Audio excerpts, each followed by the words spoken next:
ओम शांति। आज के साकार मुरली 19 मार्च 2022। बाबा बोले, मीठी बच्ची, बाप आए हैं तुम्हें इस दुख के लोक से निकाल सुख के धाम में ले जाने। बाबा आए हैं इस दुख के लोक से निकाल सुख के धाम में ले जाने। धाम पवित्र स्थान को कहा जाता है। प्रश्न है, यह बेहद का खेल किन दो शब्दों के आधार पर बना हुआ है? उत्तर, वर्षा और अभिशाप। बाप सुख का वर्षा देते हैं, रावण दुख का अभिशाप देता है। यह बेहद की बात है।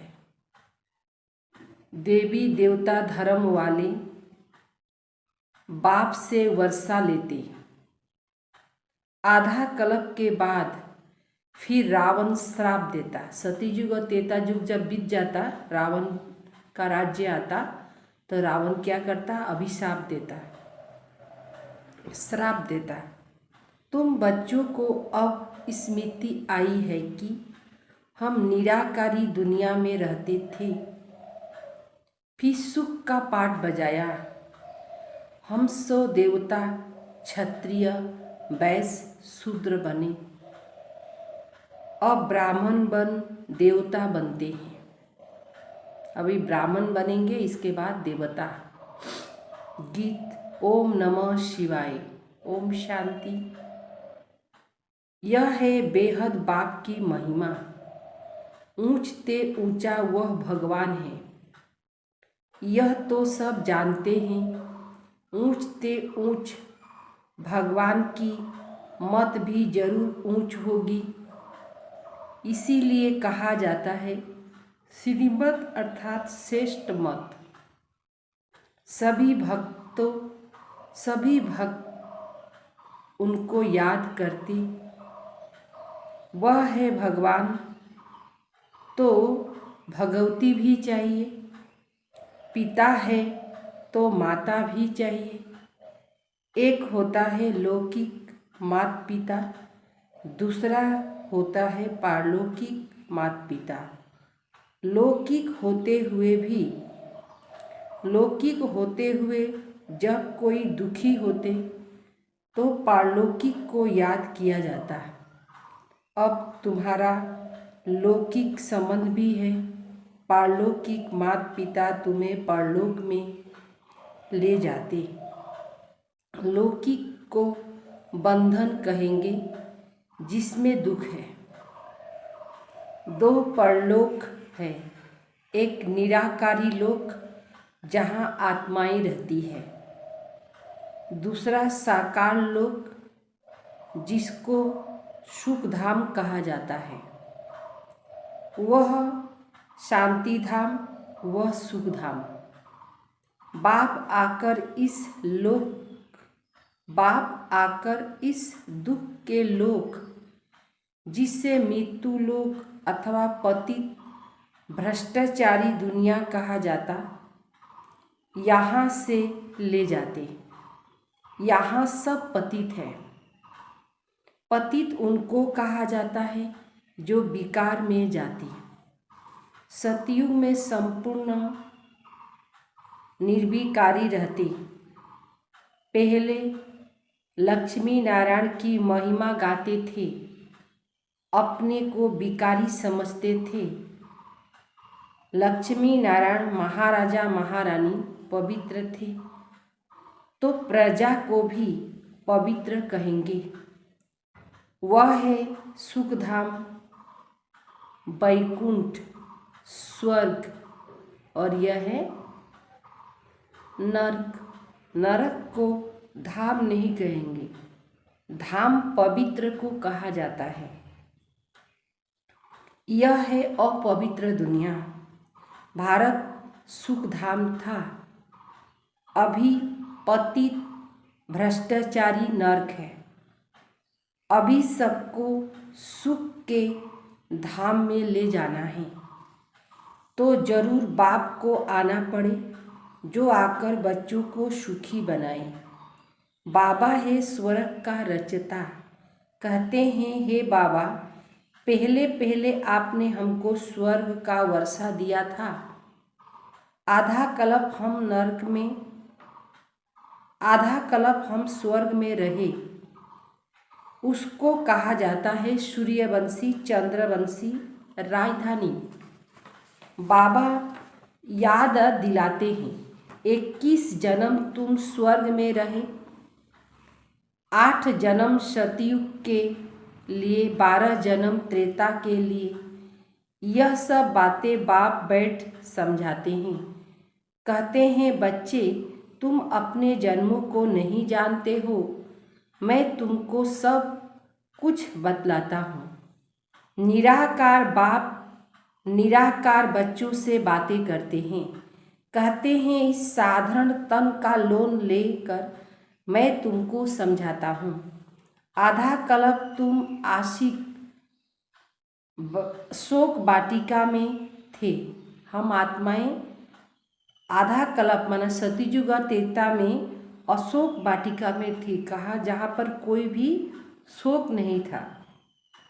फिर तुम शोक वाटिका में आ गए, सुख पूरा होकर दुख आ गया।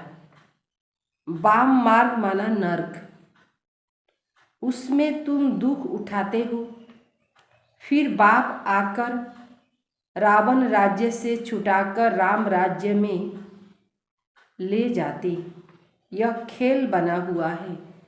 बाप सुख का वर्षा देते, रावण का श्राप देते। यह बेहद की बात है। अभी बाप तुमको 21 जन्म के लिए सुख का वर्षा दे रहे हैं। भगवान स्वर्ग रचते तो स्वर्ग का वर्षा मिलना चाहिए। वर्षा पाया हुआ था, माया ने आधा कल्प श्राप दे दिया। तुम्हारी बुद्धि में सारा चक्र है, इस चक्र का कभी अंत नहीं होता। फिर वर्षा देने बाप को जरूर आना है। अब बाप आए हैं, जानते हैं वर्षा लेंगे वही जिन्होंने कल्प पहले भी देवी देवता धर्म के सिवाय दूसरा कोई वर्षा ले न सके। जो देवी देवता धर्म में गए थे वही आकर के वर्षा लेंगे। पहले ब्राह्मण बने बेगर देवता बन न सके।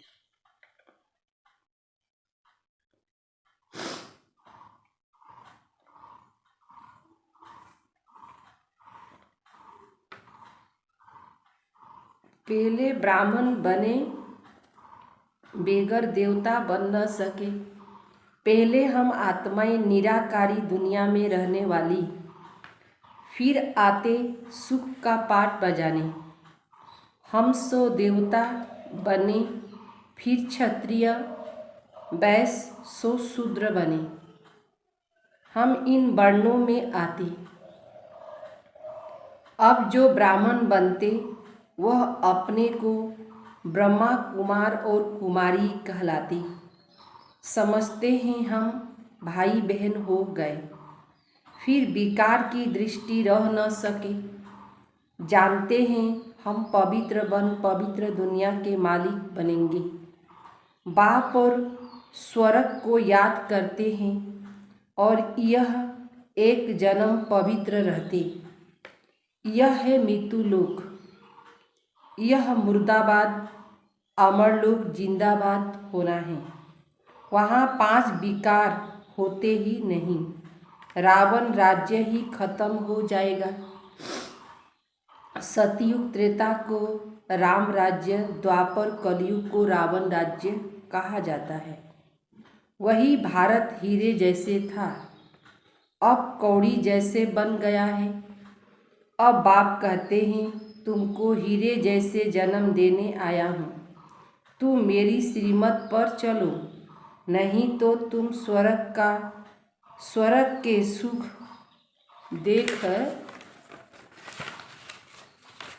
नहीं सकेंगे। स्वर्ग में दुख का नाम निशान नहीं होता और कोई खंड नहीं रहता। दूसरा कोई भी खंड नहीं होगा, सिर्फ भारत ही होगा। भारत ही असल में प्राचीन खंड है। सप्ती के पुरानो खंड होलो भारत खंड। केवल देवी देवताओं का ही राज्य होता है, इसीलिए उसको स्वर्ग कहा जाता है। आधा कल्प तुमने स्वर्ग का सुख भोगे, फिर रावण राज्य शुरू हुआ। सतयुग को शिवालय कहा जाता है। शिव बाबा का स्थापना किया हुआ। शिव बाबा ब्रह्मा द्वारा स्वर्ग की स्थापना, शंकर द्वारा नरक का विनाश कराते। जो स्थापना करेंगे वही स्वर्ग में पालना भी करेंगे, वही विष्णुपुरी के मालिक भी बनेंगे। शिव बाबा ही शूद्र से ब्राह्मण बनते, शिव बाबा ही शूद्र से ब्राह्मण बनाते। इस समय तुम्हारा ब्राह्मण वर्ण है, फिर देवताओं का वर्ण हो जाएगा। अभी तुम ईश्वर द्वारा ब्राह्मण वर्ण में आए हो, फिर तुम ईश्वरीय वर्ण में बाप के साथ परम धाम में रहेंगे, फिर वहाँ से देवता वर्ण में आएंगे। सतयुग में एक देवी देवताओं का राज्य था। उस समय और कोई खंड नहीं था। बाद में इस्लाम, बौद्धिस्ट आदि आए। अभी तुम पांडव योग बल से 5 विकारों पर जीत पाए जगत जीत विश्व के मालिक बनते हो। लक्ष्मी नारायण सूर्यवंशी स्वर्ग के मालिक थे। उन्हों को भी संगम पर बाप से ही वर्षा मिला। संगम युग ब्राह्मणों का है। जो ब्राह्मण नहीं बने, नहीं बनते, वह गोया कलयुग में है। बाप तुमको शिवालय से निकाल वैश्यालय में ले जा रहे हैं। अब तुम हो ब्रह्मा के बच्चे, ब्रह्मा कुमार और कुमारियाँ। तुम भाई बहन हो, कभी भी विष पी नहीं सकते। हाँ, गृहस्थ व्यवहार में तो रहना ही है, परंतु विकार में नहीं जा सकते। इस रावण राज्य में हर कमल फूल समान पवित्र रहना। इस रावण राज्य में रह कमल फूल समान पवित्र रहना। फिर यह प्रश्न नहीं उठ सकता कि सृष्टि कैसे बढ़ेगी। बाप का फरमान है, मैं पवित्र दुनिया बनाने आया हूँ। तुम यह अंतिम जन्म पवित्र बनो तो तुम पवित्र दुनिया के मालिक बन सकते हो। इस पर ही अबलाओं पे अत्याचार होते हैं। रुद्र ज्ञान यज्ञ में असुरों के विघ्न भी पड़ते हैं। बाप कहते श्रीमत पर चलने से ही तुम श्रेष्ठ बनेंगे। इतना समय तुम आसुरी मत पर अथवा 5 भूतों की मत पर थे। मैं आत्मा हूँ, मुझे इस शरीर से पाठ बजाना है, यह कोई जानते नहीं। आत्मा शालिग्राम को ही कहते हैं। शालिग्राम भी कोई इतना बड़ा नहीं, परमात्मा भी इतना कोई बड़ा नहीं। आत्मा अर्थात परमात्मा स्टार मिशन है। आत्मा में सारा पाठ भरा हुआ है। आत्मा कहती है, मैं एक शरीर छोड़ दूसरा धारण करती हूँ। पाठ बजाने अर्थ। श्री नारायण की आत्मा कहती थी, हम श्री नारायण के रूप धारण कर इतना जन्म राज्य करेंगे। आत्मा में ही सारे अविनाशी पाठ भरा हुआ है। इसको ही गॉड फादरली नॉलेज कहा जाता है।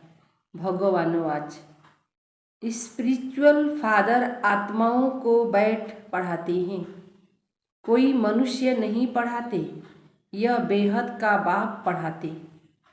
तो यह चक्र कैसे फिरता है? इस सृष्टि चक्र और रचता और रचना की नॉलेज को कोई मनुष्य मात्र नहीं जानते। अभी तुम शिवालय सतयुग में राज करने लायक बनते हो। भारत जब लायक था तो बड़ा अक्लमंद था। अब भारत फिर हीरे जैसे बनने आया है तो उसकी श्रीमत पर चलना पड़े। रावण मत तुमको कौड़ी तुल्य बनाती है। तुम जानते हो कि इस दुनिया की आयु 5000 वर्ष है। इसमें ही पुराने और नई बनती है। सतयुग त्रेता नई दुनिया, द्वापर कलयुग पुरानी दुनिया। बाप फिर से देवी दुनिया की स्थापना करने आए हैं। तुम आत्माएं पूरे 84 जन्म लेती हो। आत्मा ही इन ऑर्गेन्स द्वारा बोलती और सुनती है। एक पुराना शरीर छोड़ नया लेती है। आत्मा को बाप ने यह ज्ञान दिया कि हम बाप के साथ पहले स्वीट होम में थे, फिर हम सो देवता, क्षत्रिय, वैश्य, शूद्र बने। अब हमारा यह अंतिम जन्म है। हम ब्राह्मण स्वर्ग का वर्षा ले देवता बनेंगे, नया शरीर धारण करेंगे। यह चक्र बुद्धि में फिरना चाहिए। पवित्र रहने से तुम स्वर्ग का चक्रवर्ती महाराजा बनेंगे। यह बातें उन्हों की बुद्धि में आएगी जो कल्प पहले माफिक बने हों, नहीं तो बुद्धि में आएगी ही नहीं। वर्ल्ड की हिस्ट्री ज्योग्राफी समझाने की है। कोई तो जाकर भी यह पढ़ाई छोड़ देते हैं, कोई तो जानकर भी ये पढ़ाई छोड़ देते। स्वर्ग में तो आएंगे परंतु योगी बन विक्रम विनाश नहीं किया तो सजा भोगनी पड़ेगी। स्वर्ग में आएंगे परंतु प्रजा में भी कम पद पाएंगे। स्वर्ग में पहले पावन महाराजा महारानी थे, वही फिर पतित राजा रानी बने। अब तो वह भी राजा रानी नहीं है, फिर अभी बाप द्वारा पावन राजा रानी बन रहे हैं। यह ईश्वरीय नॉलेज निराकार बाप ही पढ़ाते हैं। बाप साकार में ब्रह्मा भी उस निराकार से सुन रहा है। निराकार बाप बैठ पढ़ाते हैं। इस ज्ञान से मनुष्य से देवता बनते। इस ब्रह्मा की आत्मा भी पढ़ती है, बच्चों की आत्मा भी पढ़ती। अच्छे व बुरा संस्कार आत्मा में रहता है।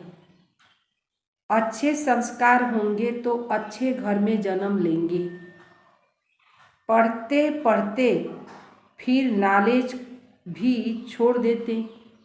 माया अपनी तरफ खींच लेती। एक तरफ है रावण की मत, दूसरी तरफ है राम की मत। इस समय जन्म में राम की मत पर चलना है। रावण की जीत होने से कभी उधर चले जाते, फिर रावण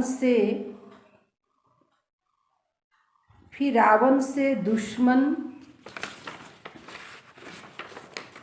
बन पड़ते। रावण के तरफ चले जाएंगे, फिर राम से दुश्मन बन पड़ते हैं। रावण मित्र हो जाता और राम दुश्मन बन जाता, दुश्मनी कर लेते हैं। उसके लिए सज़ा बड़ी कड़ी है। बाबा से मुंह मोड़ लेते हैं, बाबा की तरफ से अपना मन हटा लेते हैं तो क्या होगा? रावण के तरफ जाएंगे और रावण तो थोड़ा दिन बहलाएगा, इसके बाद तो फिर उठा के छोड़ेगा। राम ने रावण की राम की श्राप ली, फिर अगर टेटर बन रावण की श्राप ली तो राम की निंदा कराएंगे। तुम्हारी बुद्धि में है कि यह बरोबर राम राज्य और रावण राज्य का खेल बना हुआ है। सतयुग त्रेता सतो, फिर द्वापर रजो, कलयुग में तमो। तुम अभी सतो प्रधान में आएंगे। बाप आकर सतो प्रधान बनाते, फिर 16 कला से 14 कला में आना है। फिर रावण के संग में कलाएं कम होती जाती है। अभी कलयुग में कोई कला नहीं रही। सब कहते हैं हम पतित भ्रष्टाचारी। पतित दुनिया का विनाश होना है, पावन दुनिया स्थापना हो रही है। बेहद का बाप बच्चों को जान सकते हैं। अभी तुम भगवान के घर में बैठे हो। तुम ब्राह्मण ब्राह्मणियाँ फिर देवता बनेंगे, फिर क्षत्रिय वैश्य शूद्र। यह सृष्टि है। चक्रवर्ती तुम ब्राह्मण हो। राजयोग सिख ज्ञान धारण करने से चक्रवर्ती राजा रानी बनेंगे। तो पुरुषार्थ कर स्वर्ग में ऊंच पद पाना है। अच्छा, मीठे मीठे सिकले दे बच्चों प्रति माता पिता बाप दादा का याद प्यार और गुड मॉर्निंग। रूहानी बाप की रूहानी बच्चों को नमस्ते। रूहानी बच्चों की रूहानी बाप दादा को याद प्यार और नमस्ते नमस्ते नमस्ते। धारणा के लिए सार है। इस अंतिम जन्म में राम की मत पर चलना है। कभी भी राम की शरण छोड़ रावण की शरण में जाकर बाप की निंदा नहीं करानी है। बाप का शरण छोड़ करके रावण के शरण में चले गए तो क्या होता है? बाप की निंदा होती है, और निंदा होगी तो शरण नहीं होता है उसका। माने निंदा कराना माना ही विकर्म जमा होना। नंबर दूसरा, सजाओं से छूटने के लिए योगी बन विक्रम विनाश करना है। पवित्र दुनिया में चलने के लिए पवित्र जरूर बनना है। पवित्र दुनिया स्थापन हो रही है और उस दुनिया में चलना है तो पवित्र जरूर बनना होगा। वरदान, बेहद के अधिकार को स्मृति में रख संपूर्णता की बधाई मनाने वाले मास्टर रचता भव। संगम युग पर वर्षा की प्राप्ति है। पढ़ाई के आधार पर सोर्स ऑफ इनकम भी है और वरदान भी मिला हुआ है। तीनों ही संबंध से इस अधिकार को स्मृति में इमर्ज कर हर कदम उठाओ। अभी समय, प्रकृति और माया विदाई के लिए इंतजार कर रही है। सिर्फ आप मास्टर रचता बच्चे संपूर्णता की बधाई मनाओ तो वे जब बधाई मनाएंगे तो वे विदाई लेगी। नॉलेज के आईने में देखो कि अगर इस घड़ी विनाश हो जाए तो मैं क्या बनूंगा। इस घड़ी अगर दुनिया का विनाश हो जाए तो मैं क्या बनूंगा, यह देखना है। स्लोगन, हर समय हर कर्म में बैलेंस रखो तो सर्व की ब्लेसिंग स्वतः प्राप्त होगी। हर समय हर कर्म में बैलेंस रखेंगे तो सर्व की ब्लेसिंग स्वतः प्राप्त होगी। ओम शांति।